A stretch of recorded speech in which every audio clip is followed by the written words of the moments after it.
One of the most eye-opening conversations that we have with creators all the time is the conversation about how to get a viewer from beginning to the end of the video.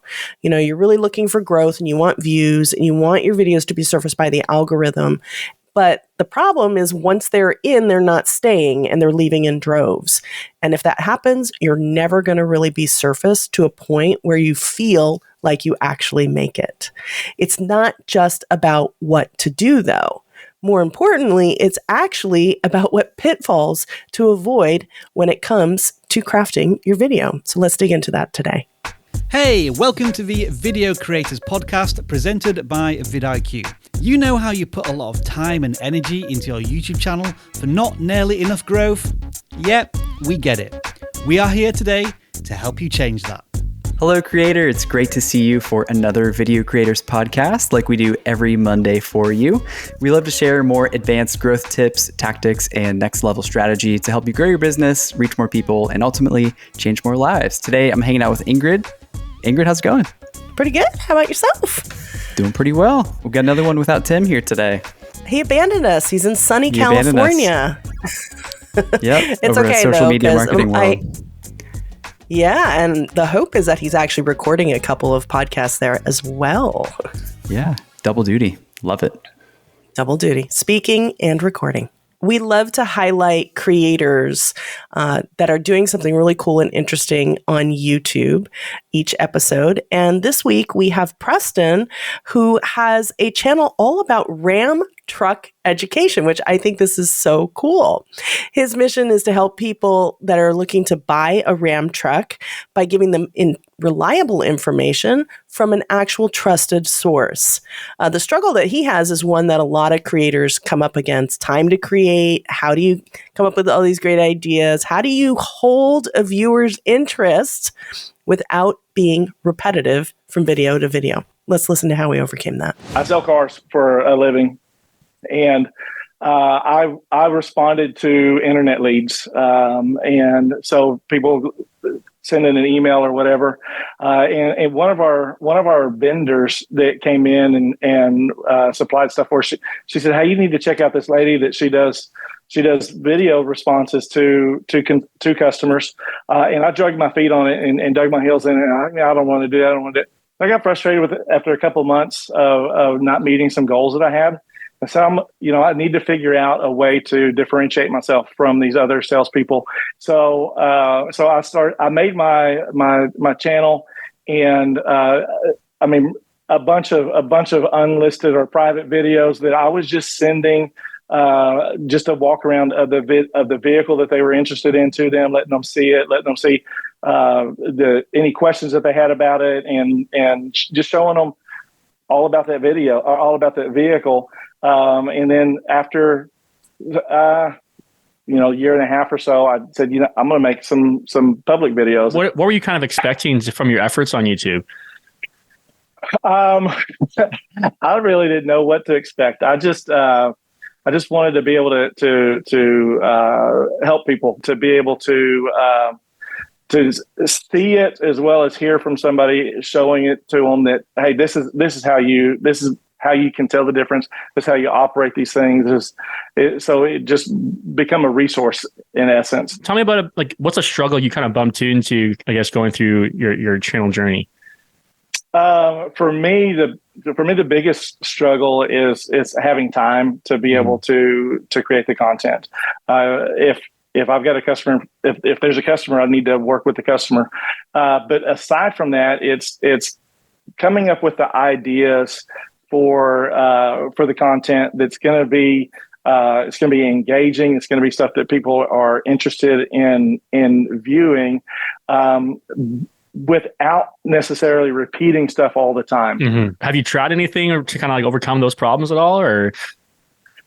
Yeah. So when COVID came about, I really had to kind of start pivoting. So I wanted to have some stuff that was evergreen. So I'm going to talk about how to operate these features, right? I bet if I talk about some of these things that I know about that aren't in the owner's manual. Mm-hmm. And so it's just experimenting with different types of content for me, and not just not just comparisons of trucks or a walk around of a truck, because those are important. But I mean, there's all sorts of creators out there that do those things. Yeah. So I had to pivot away from the comparisons and the walk arounds, because we didn't have vehicles, to be able to show those. Mm-hmm. So that's where I really started to focus in more on, these are the vehicles that I have. So let me see what features I can show about those.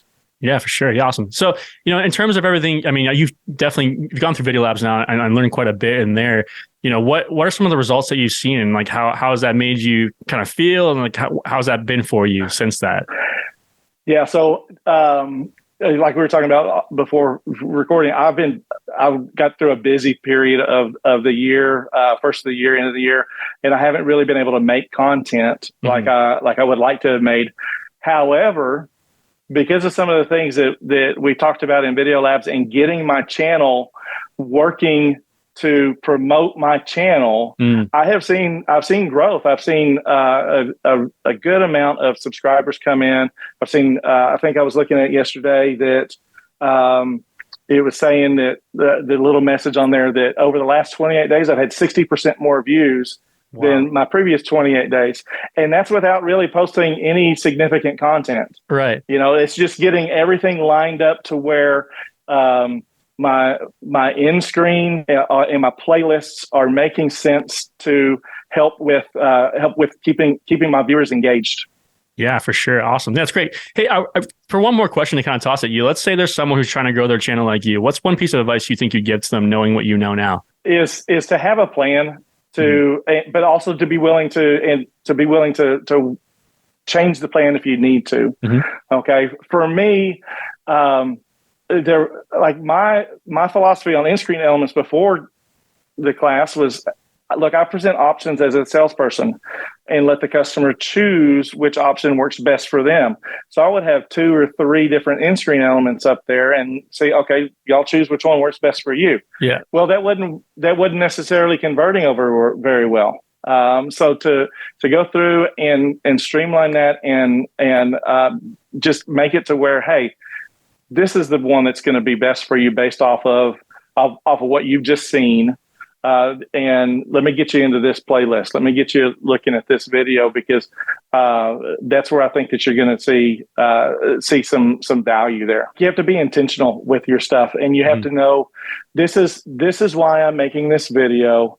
This is how this video fits into the structure and the overall plan. And this is where I'm just going to put that little piece into that little spot right there. And it all ultimately it builds the channel up for you. Yeah, absolutely. Hey, awesome. Well, thank you so much for chatting today. I really appreciate you. Again, it's been awesome having you in Video Labs and getting to know you all throughout your time there. But yeah, all the best with your channel moving forward. And it was great chatting with you. Appreciate it. Thank you so much. I love how Preston experimented with content versus just sticking to the traditional go-to. This way, he was able to put together a growth plan that actually is getting results. And the key is really being willing to adjust when needed.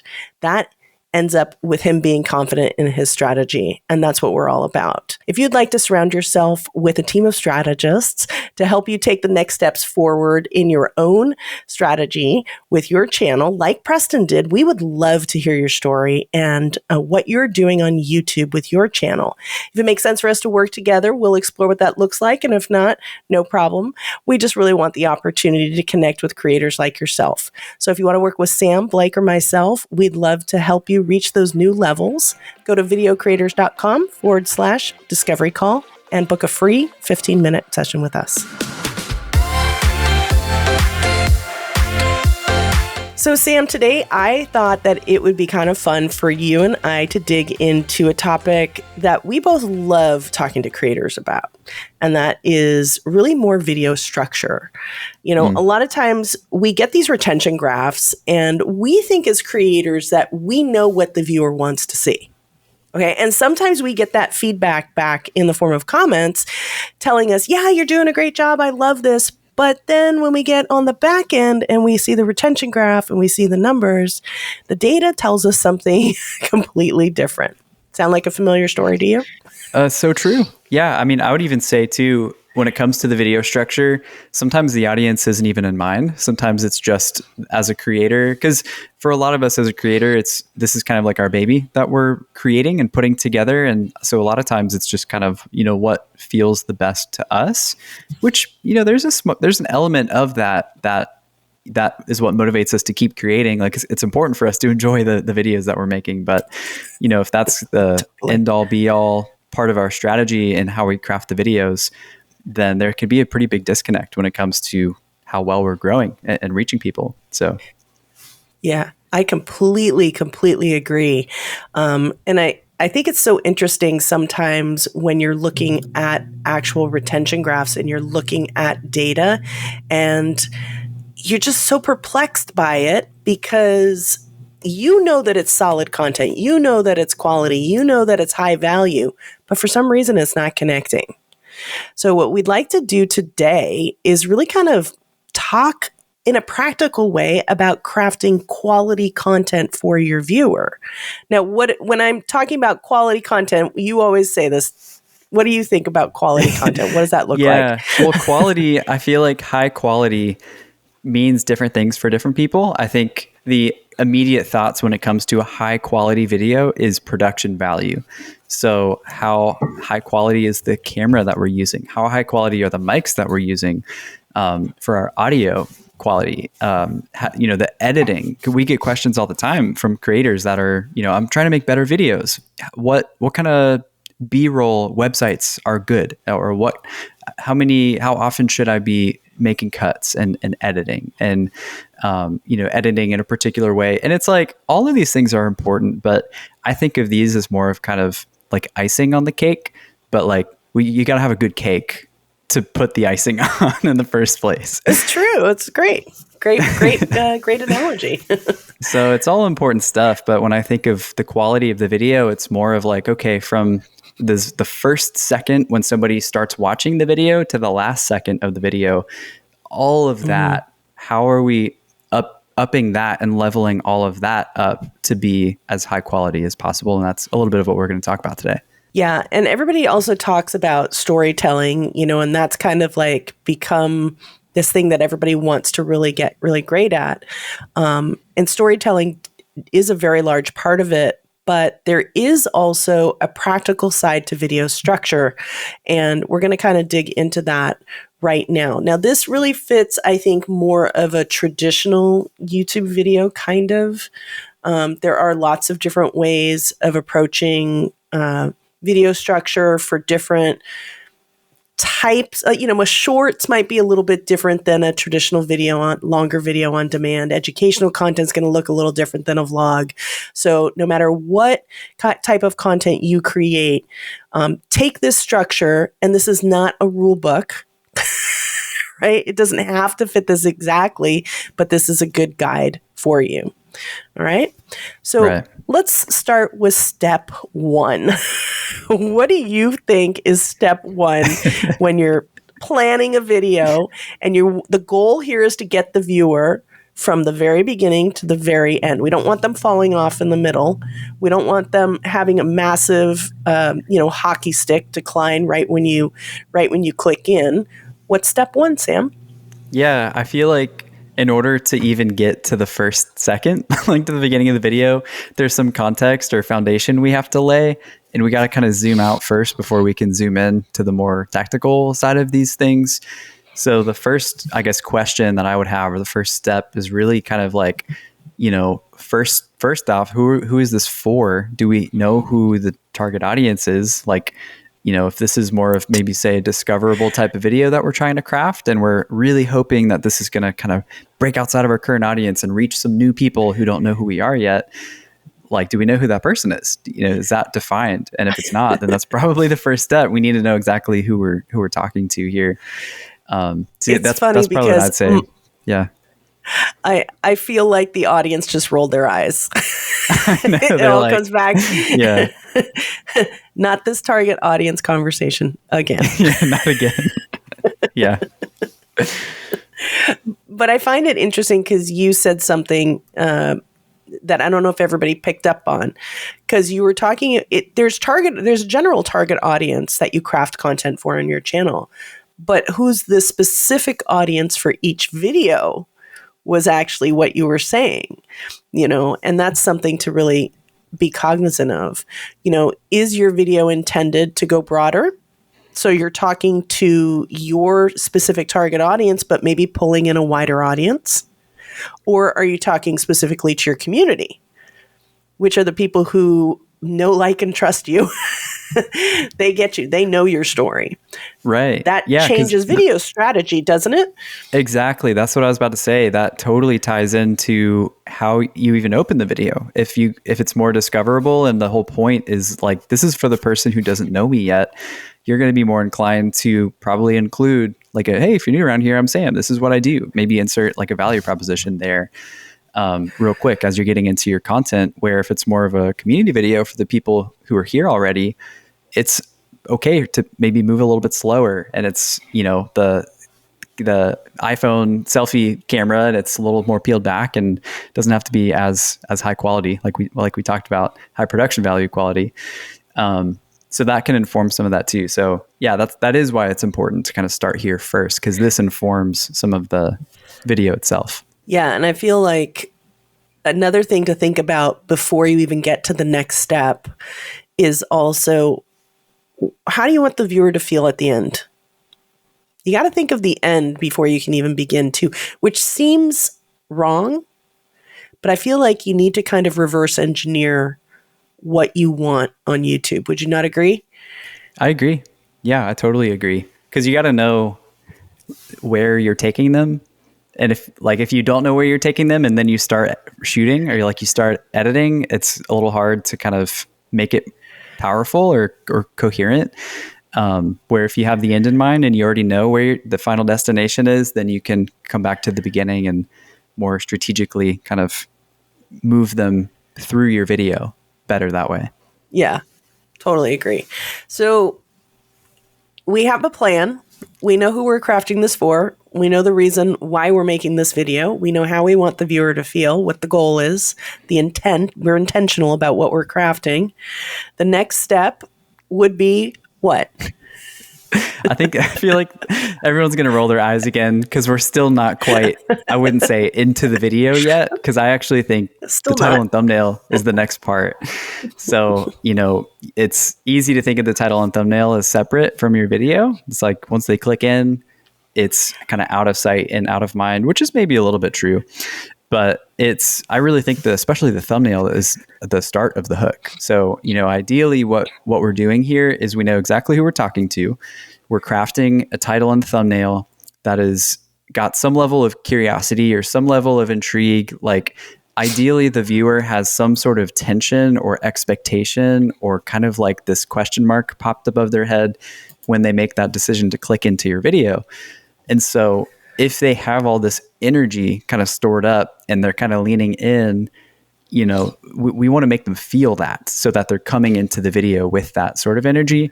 Otherwise, they're probably just not even going to click in the first place. So I also think that's kind of where this starts too. Like we want to create a title and a thumbnail that's going to do that for somebody, that's going to entice them enough to click in. Yeah. And I feel like people can also think of it like, what's the viewer's journey? The very first thing they see is a thumbnail. So it makes sense that would be kind of like the first step. And then they see the title. And then the very next thing that happens is they click in and they're hearing and seeing the very first second of the hook, And so it's really hard to craft your hook if your video begins at the title and the thumbnail without knowing what the title and the thumbnail is. Now, you don't have to have that 100%. I ideated 10 different titles and 4 or 5 different thumbnail options for this podcast when I created the outline, the story that we're delivering today for you. Mm-hmm. But it's really hard for me to craft a hook if I don't know where the jumping off point is. Right. And I think it's easy to create some like dissonance there too, where like, let's say in your title and thumbnail, like the thumbnail's got this explosion and you're like, this crazy story, this crazy thing's happening. And then the viewer clicks in, and then the opening seconds, you're like chilling on your couch, just kind of like, there's this total disconnect there where they're probably like, this isn't what I clicked for. I'm going to start skipping until I find what I clicked for.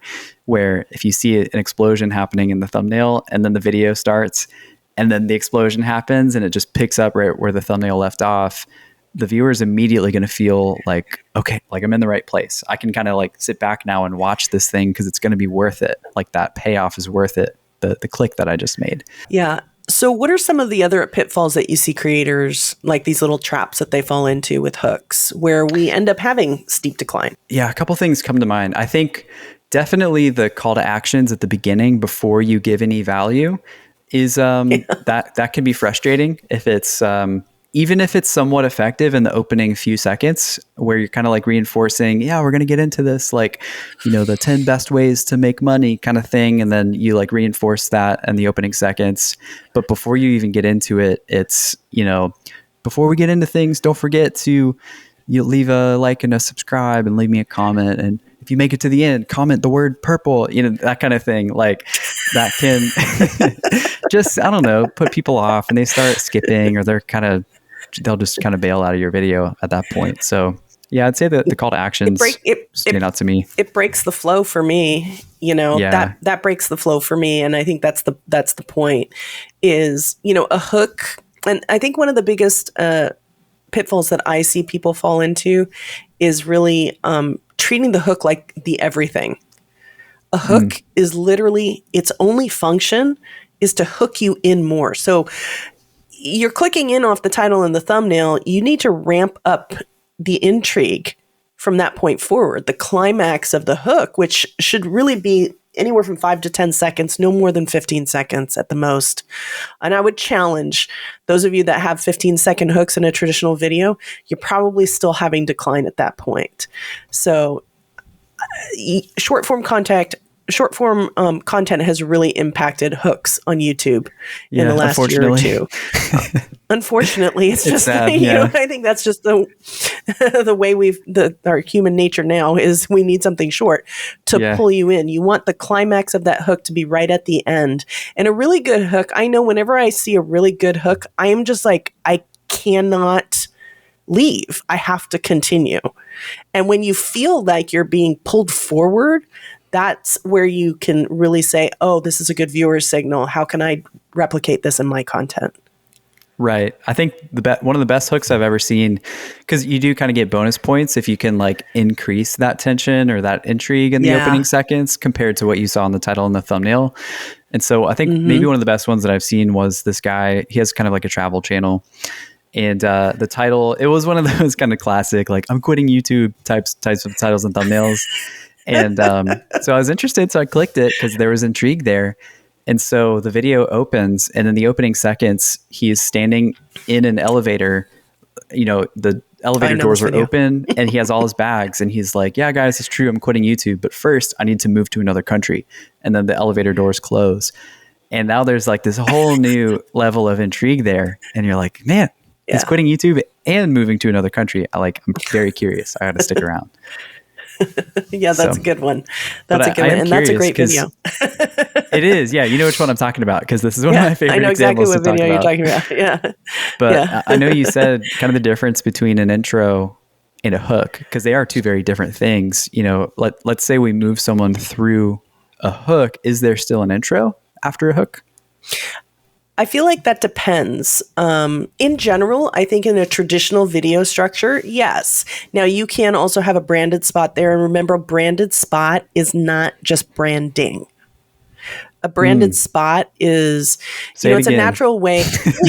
It's not just branding. It's not a place to just, pop your logo in there. Have your value proposition in there. What value do you bring to your audience, especially for the non-subscribed viewer who comes to your content that does not know you? Something that they can connect with.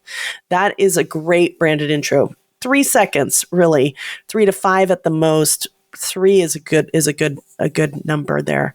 But that will in essence, make the viewer feel like, okay, the video is starting at this point. Works great in educational content.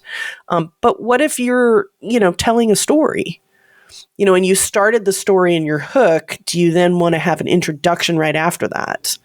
That kind of breaks the flow. Right. And so that's going to be one of those moments where I would say to not have an introduction. The intro is really kind of like the beginning of your video. The hook pulls you in. So it's the continuation of that. I got to click in and see what's going on in this video. And the hook just ramps up that intrigue to the point where now you can't leave, you're in. Okay. And the intro then sets the stage, because you have to set the expectation for the viewer properly. Don't you think? I agree. Yeah. And I mean, you kind of have to start somewhere too. Like, there are hooks. I mean, there's a lot of ways to do a hook. Like you were kind of talking about, the kind of stretching the intrigue and kind of reinforcing that title and thumbnail. But there are ways to do hooks where maybe there's a really interesting thing, like that explosion example. Maybe the explosion doesn't happen until 3/4 of the way through the story, like the climax of the story. And maybe you just take a 15-second like snapshot of that and put it right at the beginning of your video and kind of cut to the chase right at the beginning.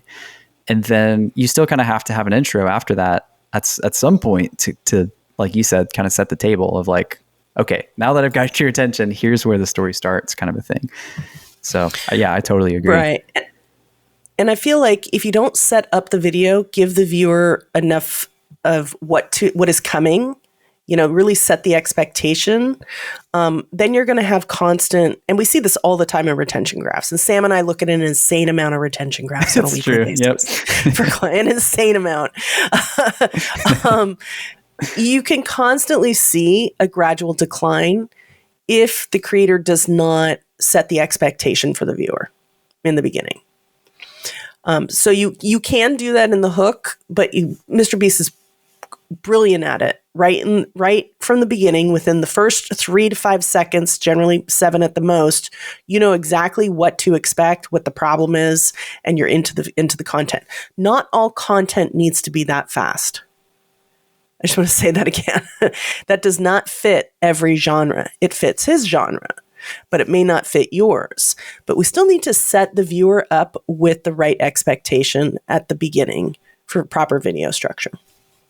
Totally agree. Let's talk a little bit, though, about old YouTube, I think, and how to make old YouTube a little bit into new YouTube. And when we hear intros, a lot of people think, oh, this is my time to introduce myself.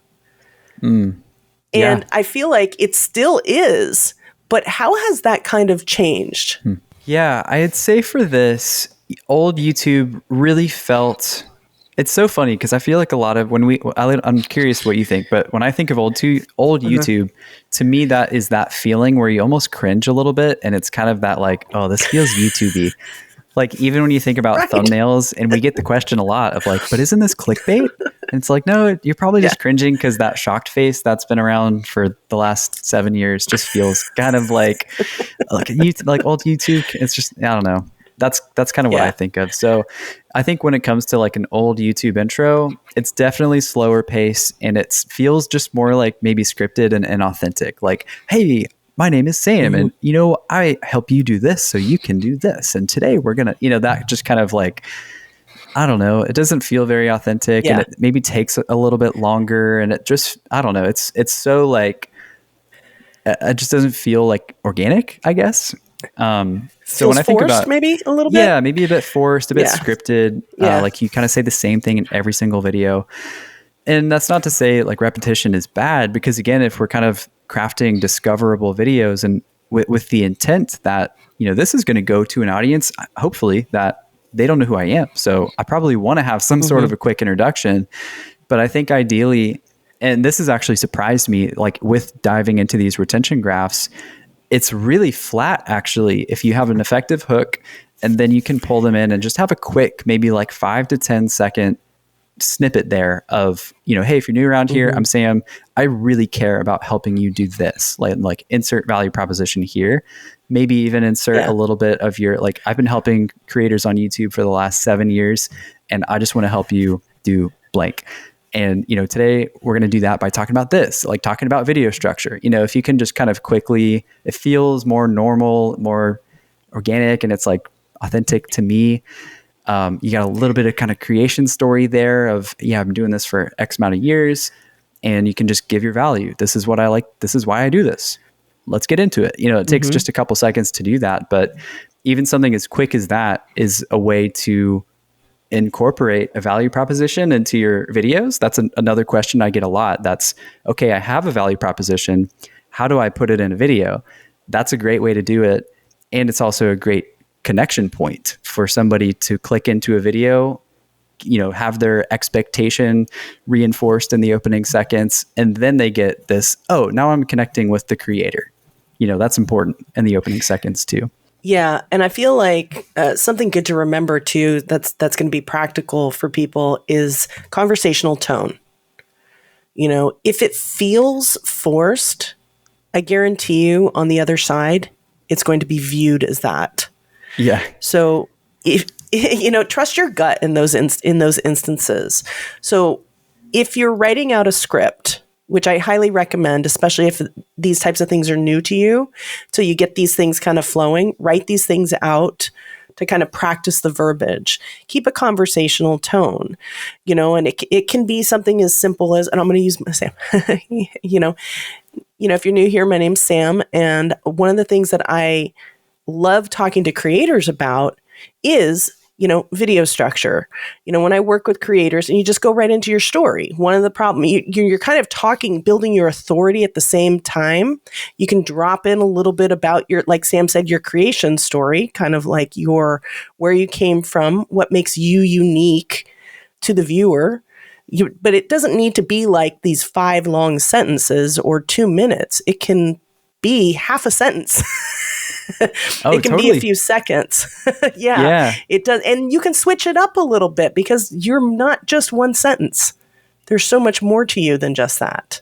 Yeah, I would even say too, because a lot of times people, and sorry to cut you off, but a lot of times I wanted to you're good. Piggyback this thought here, because a lot of times when it comes to, you know, somebody's target audience, it's really common for your target audience to be kind of a former version of yourself. Like, if you used to really struggle with being creative and you never thought you'd ever be able to be creative, but then you learned how to like woodwork and create these beautiful projects and things like that.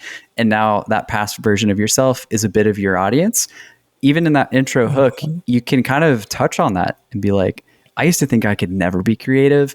And that's part of why I started this channel, because I want to help people like you who think that way, that you actually can be. And it's, you know, even that in itself has some of your creation story, but that's some really strong value to kind of, you know, empathize with somebody and their pain point. That makes that value even stronger. Like, no, you can be creative, and we're going to get into how you can do that. Like, that person's immediately going to feel like they're in the right place. So where do you go from there? That's like the beginning of, and I'm going to say the story because that is the beginning of the story. You're setting the stage. You're kind of dipping into what the struggles are. Maybe you're setting your authority up a little bit, which sets you up as the guide. Where's it go from there? Yeah, I guess this is where there may be a few different paths in the road depending on what type of channel you have or what type of video you have. But if we're going to kind of follow a story structure, I really like to start with kind of those first 4 questions of like, who's the character? What does the character want? Why can't they have what they want? What are some maybe obstacles here? And then what's at stake if they can't get what they want? And that may sound like a lot, and that may sound like, how the heck am I supposed to answer all those questions so quickly? But you can really answer those in just a few sentences, maybe 2 sentences. Mr. Beast, if you watch any of his videos, we keep talking about him, but every single video starts with those 4 questions. Every hook. Kind of every hook. What's the objective? What are we doing here? And so if your hook hasn't addressed those are some good questions too, to kind of set this expectation of like, okay, there's a bit of tension because what you just introduced is going to be a transformational moment of like, today I'm going to be trying to build a dresser. And then you can insert some obstacles and some stakes. But even just that sentence alone is setting the table, like we talked about, to, you know, lead to some transformation down the road. So now there's this moment or this tension in the viewer's head of, okay, he's either going to finish building this thing or he's not going to.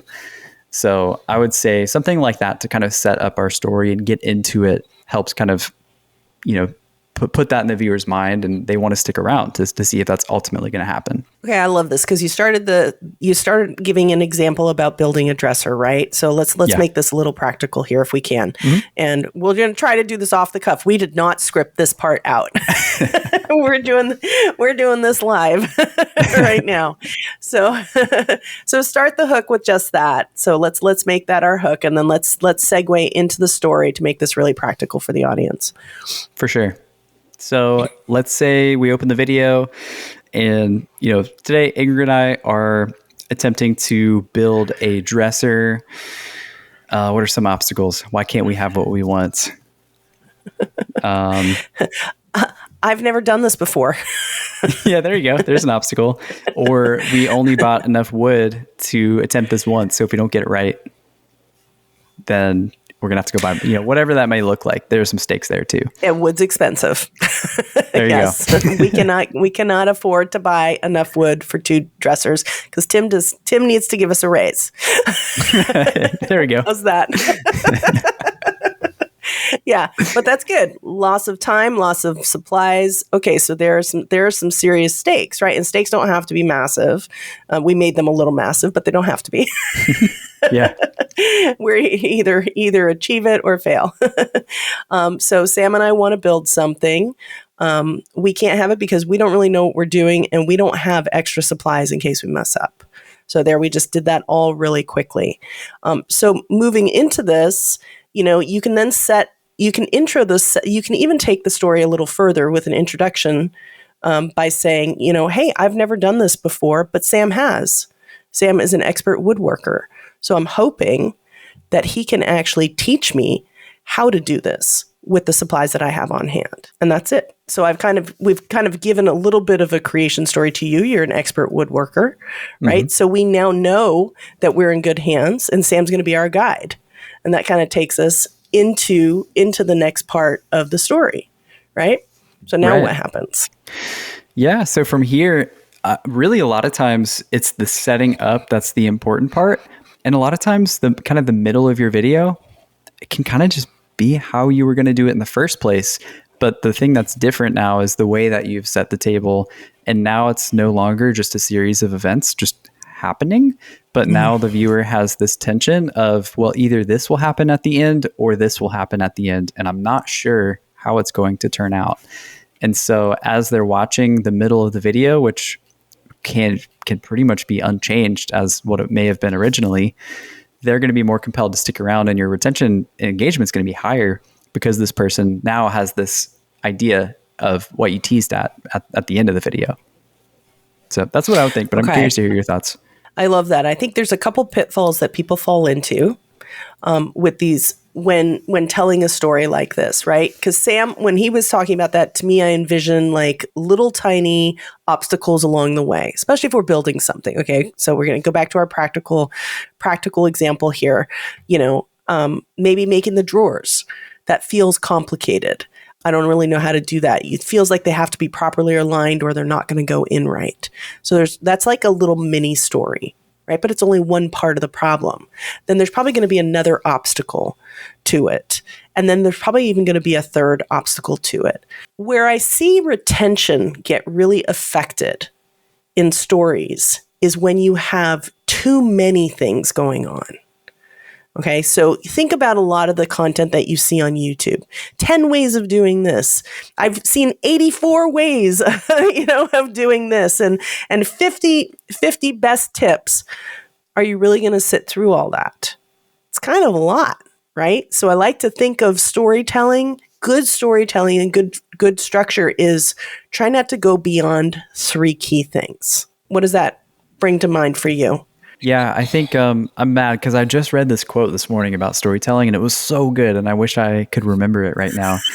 But it was something about, it's like you don't want to add too many things or add too many roadblocks because it just gets frustrating for the viewer, like it's not moving along. But if there's also no tension and no obstacles, it's just boring. It's boring to watch. So finding that balance of like, if there are some obstacles or there's not too much happening, like you were talking about, not too many things where it's just going to drag, like finding a good middle ground there can be really helpful. And it's interesting because even a lot of times we'll talk to creators who are like professionals with this stuff, with maybe like being a professional cook or something like that, where we kind of actually encourage them, like, leave in some of the mistakes that you're making, because, you know, mistakes are going to happen to everybody, Tension. but those can be tension and obstacles, and relatable too. Like, people can relate to those things. Yeah, and I can speak to that, having a real how-to channel, an art channel. And it's funny because I always want everything to be perfect, right? But the moment I leave mistakes in, that's where I get the most comments. And people are like, oh, that happens to me all the time. It's a connection that's happening at that moment too. So that kind of goes to another thing that I wanted to just kind of touch on here is, and Sam is so funny when Sam always brings up a client's retention graph, and he's always pointing out these really long lines, these completely flat lines in retention graphs. And it never fails. It's always a primal branding moment. It's always where the creator is talking about something that they believe in, or something, you know, maybe it's part of their story. Every time. What else? I have a funny story. There's one, I just did a call with a guy I'm working with right now, who does a lot of like men's clothing, you know, kind of fashion, that type of channel. And so there's this really, and this is where it's like the primal brand, like the beliefs when it comes to the creeds, that feels really heavy. Like, oh, I have to have this like really intense, like heavy, deep belief sort of thing. But it doesn't have to be that way at all. Like, it can be goofy. It can be really surface level. And so we were looking at one of his retention graphs, and I thought it was so funny because he was talking about suspenders. And so these like particular like suspenders came up, and then he just kind of talked for a few seconds, just like, and he was kind of joking as he was saying all this, but he was just saying like how much he loves suspenders, and like, I just believe that they're the best, and you're just missing out if you don't. And it was so funny to see the retention graph just totally flat during all of that. Because you know, the people watching, who are his audience, probably feels the same way, are like, yes, finally, like somebody's talking about how awesome suspenders are. Like, as funny as that is, it can be deep stuff. It can be really kind of joking kind of stuff too. But yeah, including those moments where maybe you would think to cut them initially. Those can really connect with people a lot. That's the personality. And it's funny because even you telling that story, I'm not watching the video or anything, but you just even retelling the story, I found myself smiling and laughing at that moment. It's a human connection thing, right? 100%. It's just it's a total human thing. And those are the moments where we find in retention where you are expertly pulling the viewer forward. When you see those really long flat lines in your retention graphs, everybody's going to go look at their analytics now to see if they can spot those flat lines. But Sam you said something though that I think was really important. How we have a tendency to cut those out, but what's interesting is we don't also cut enough. We don't want to cut the good personality things, the mistakes, the human parts out. But we have a tendency, I think, as creators to go beyond the time that we're really welcome. I don't know how else to put it. I agree. I'm so guilty of this. I think every single creator is. What truly can be left on the cutting room floor? And so I want you to ask yourself, if you ever have this kind of tension when you're editing a video, or you're watching the video come back from your editor, if you have an editor, and you have that kind of moment where you're like, should I leave it in? Shouldn't I? Cut it. Because just the fact that you're asking tells you that you have some sort of tension there, and go with that gut. A lot of times when we talk to creators, content can be cut a third, if not half. That's how much can actually be taken away, because sometimes we stay beyond our welcome. And so if you find yourself going beyond even like 3 core things in a video, 3 core mini stories, mini obstacles and things like that, ask yourself, what truly moves the story forward and what can be cut? Yeah. Not so from true. the sake of just trying to make a shorter video, but for the story. So maybe for someone listening, and they're beginning to think like, oh, okay, I'm going to go, like, I've gone back, I've watched a whole bunch of my past videos that I've made, and I know that there's the editor tool in the YouTube Studio. Like, should I just go cut a lot of my existing content? How would you answer that? Oh, it's a great question. We get asked this a lot. Normally, I would always say no. Don't cut it.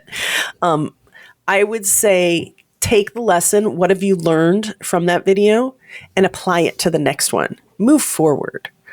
Because when you edit stuff in the YouTube editor, you can, but you risk doing more damage than good in there. And, it's already gone out to your audience. I don't think that you can make a video that much better on the back end of YouTube. Yeah, so, I agree. Yeah, I think the forward. Creator journey is definitely a falling forward experience for sure. It's a good way of putting it. Always learning. But does our video structure end just there at that? No. I think, I guess if we're kind of moving through the meat of our content and getting towards the end, moving towards like the final 20 seconds or so, like the end of our video. Ideally the end is about 20 seconds. We don't want our end to be long. Really longer than 20 seconds. We don't want that. So I would say when we get to the end of the video, I think the biggest thing that we don't want to do is to slip into ending language. Maybe calling back to old YouTube. It's definitely what we're conditioned to see and hear is kind of that, like, all right, thanks so much for stopping by. Don't forget to leave a like, leave me a comment. I hope you enjoyed this video. As soon as you begin saying those words of, I hope you enjoy, like as soon as you say that, people are gone. Like it's just, we're conditioned at this point, like, yep, the video's over. Nothing more to miss or nothing more to see here. I'm out. So yeah, completely trying to avoid that language is most ideal for sure. Definitely. And just remember that, a series of events does not make a story. Ultimately, to have an effective story, we need some sort of change. We need some sort of transformation there at the end. Doesn't have to be epic. It could be as simple as, at the beginning, Sam and I didn't know how to build a dresser. At the end, we do. There's change right there. Now we feel like, we can tackle some other things going forward with the skills that we learned. Or you could also have failed at something, and that's change. It doesn't always have to be a win. Remember that as well. The key here, though, at the end is you want to have somebody leaving your video feeling something. Right? Because YouTube's all about connection. It's all about feeling something. Even if you're watching movies, how do you feel at the end of a Marvel movie? Right? They beat the bad guy. I'm trying to think of a specific, I've watched so much Marvel, but for some reason I can't think of a specific one off the top of my head. Yeah. You think of Avengers. Conquered the world. Conquered the universe. But, if you don't have that at the end, it's just a series of events. And that just is not as interesting. And it's not going to really make me want to watch more. And the key here with most videos, a lot of the time, most people are creating discoverable content. And if you want me to effectively watch more, then you definitely need to not just have a transformation of some kind, but then also lead into a pitch. So now we're going to go back to the beginning of video structure, right? You have to know, this is where the reverse engineering comes in. You have to know where you're sending somebody to effectively in order to do that. So if I'm watching a particular video on something, make sure that that next step for me makes logical sense for me to go to. So if I'm building a dresser, we're going back to the dresser here, don't send me off to making a surfboard because that doesn't really make sense, or surfing or skiing. That doesn't make sense. It has to lead me to something, right? So do you have any practical tips here for somebody? Yeah, actually, I'd say with that transformational moment, as soon as you kind of bring us home there, I would immediately think of I like to think of the last 20 seconds as another hook. Like, how can we open a new loop and open a new intriguing idea at the end to get somebody into that next video, because it's not enough to finish the transformation and say, and if you liked this one, I think you'll like this one. Go check it out. Like it's better than, using a ton of ending language and no call to action, but it could be so much more powerful to give someone a real reason to go watch the next one. So I actually think that should start with, there's so much power in the word but. Like if you say but, it's really opening this new idea versus the word and. So even if we kind of finished our dresser that we were making, and at the very end, we were to say something like, but this wasn't nearly as hard as when we built that nightstand. You can check that video out here. You don't want to miss it. Something like that, where you've opened up this new idea and it's interesting. And it's like, well, man, I enjoyed this video about the dresser, and you're telling me this one was more difficult. Wow, that's wild. And then you kind of give them a reason to go watch it. Yeah, I love that. I think that done well, if you've really mastered video structure and you've really pulled somebody through, you've given me a reason at the very beginning to watch the video in the first place, to where you have that flat retention graph and you get people to those end screens that end screen that you have at the end, and where you're pitching me a deep reason, like Sam just said, to click into something else. The end will feel like a surprise for the viewer, and they're going to feel like they want to watch more. That's the key. Once they've experienced that, then you're going to give them an extended watch session, which is something the algorithm is looking for. FYI, they're looking for that. So I want to leave you with just kind of like one key thing to remember.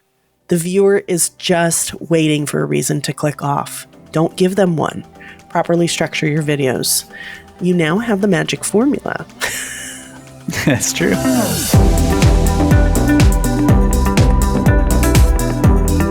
We like to leave you here with a power tip at the end, and something that YouTube had been testing out back in December was image polls on the community tab. They were testing that out on iPhones, but this feature is now available to all creators with community tab access. And basically, if you have 500 or more subscribers, or you have access to advanced features, then you have access to your community tab. And the reason I love this so much is YouTube is such a visual platform. So polls are one of those things that people love to engage with. And I really love that you're able to have a image now with that as well. So viewers across Android, iOS, and desktop devices can now see these and interact with them. The great thing about pictures is they help you to visually see the story. And if you really want to learn a little bit more about story, then you'll want to click this video right here. Lennon's going to share a crazy simple way to connect your story to someone else's story, as well as helping you to connect to other human beings in this video. Thanks for joining us on today's podcast. Look forward to seeing you next week. See ya. Bye.